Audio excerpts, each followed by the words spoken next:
Hello and welcome back to Newsroom Nigeria. This is where we give you hot, fresh, and sizzling news all day long. If this is your first time here, or you have not subscribed to this channel, what are you doing? Please go ahead and subscribe. Click the like button as well on this video. Support this channel. Also, that will encourage YouTube to recommend this video to other YouTube viewers all around the world. Lastly, please leave your opinions in the comment section as well. Former Vice President Alhaji Atiku Abubakar has said the unfolding events in the Lagos State House of Assembly in the past few weeks have exposed the dangerous erosion of democratic principles in the country. Atiku, in a statement issued by his media aide Paul Ibe on Thursday, said the removal of former Speaker Mudashiru Obasa was an overwhelmingly majority of Assembly members, and the appointment of Mojisola Meranda as Speaker should have marked a step forward for democracy.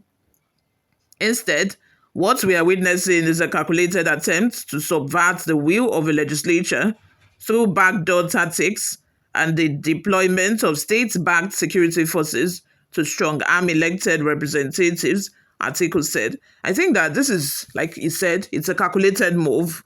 They saw that, diplomacy wasn't working. According to reports, Tinubu had said that he wanted a reinstatement of Obasa, particularly because he felt that Obasa would help him win second term come 2027. They needed him.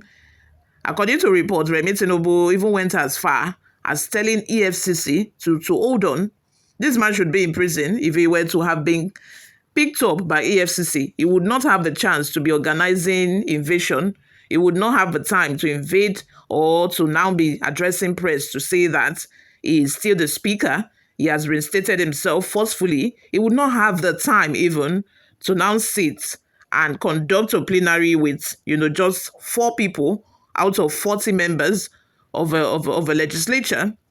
I just feel like all of this is just, politics at its peak. When Tinubu leave government, that is when he will know that it's inside soup. If he does not get that immunity, that governorship immunity he's looking for, he should just get it, because that is the only thing that can save him. Because as soon as Tinubu leaves, they are very well going to go after him. This is just recess. He said he was on vacation and is back. The vacation will continue that time because he will go on a very long one in Kirikiri prison. Somebody who is supposed to be in the prison is the same person, fighting to retain his seat despite corruption allegations and all of that. Anyway, moving on. He recalled that a few days ago, former Kaduna State Governor Malam Nasir El-Rufai, a founding member of All Progressive Congress APC, has also publicly accused President Bola Tinubu of engaging in selective politics. According to Atiku, the crisis in the Lagos legislature has provided troubling validation of his claims. The former vice president noted that a report had emerged 2 weeks ago of invasion of a house by security operatives in an attempt to enforce a leadership change that would return Obasa as speaker. Atiku added that this blatant abuse of power mirrors the dark days of military dictatorship and raises serious questions about the integrity of democratic governance in Lagos State. He stated that despite his undisputed influence over Lagos politics, President Tinubu has remained conspicuously silent on the matter.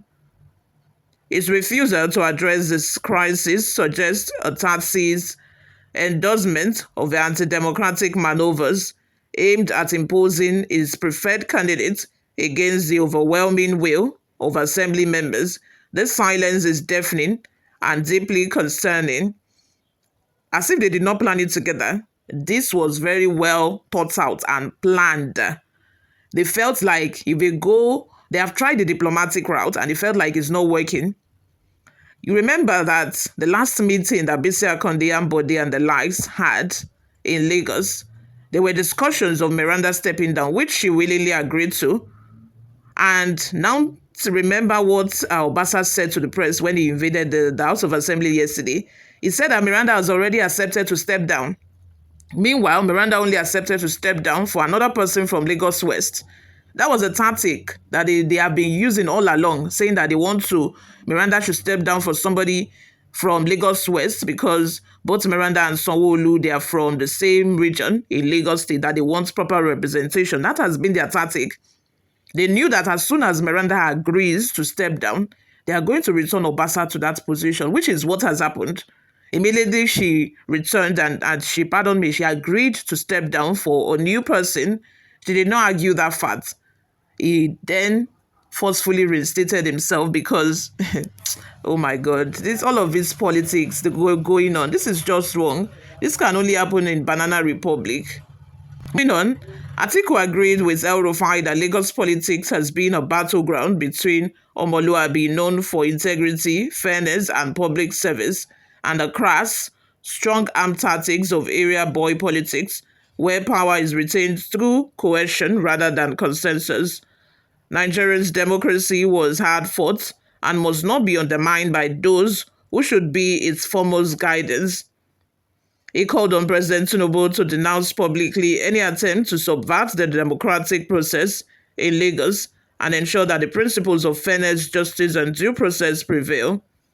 What happened at the Lagos State House of Assembly is nothing short of an assault on democracy and a throwback to the dark days of military dictatorship. We urge all well-meaning Nigerians to remain vigilant and resolute in defending the sanctity of our democratic institutions, Atiku demanded.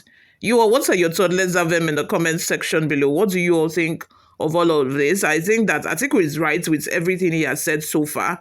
Lagos State is known for, area boy. Like, area boys are just a lot, thuggery and all of that.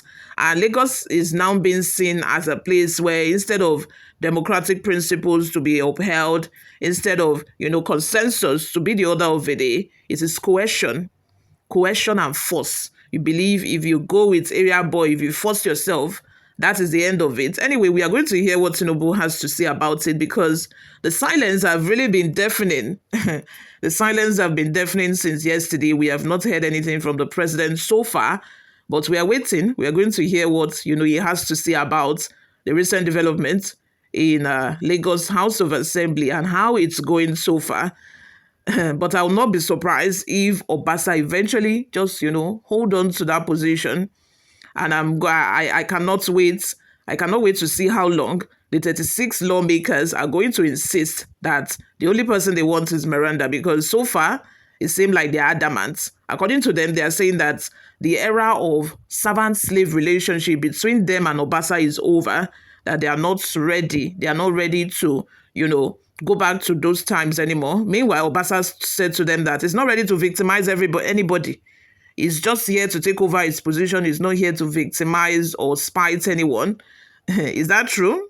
We don't know yet, but let's watch. Let's have your thoughts and opinions in the comments section below. What do you all think of all of this? Subscribe to this channel, guys, if you haven't already done that. I will see you all in my next video. Bye for now.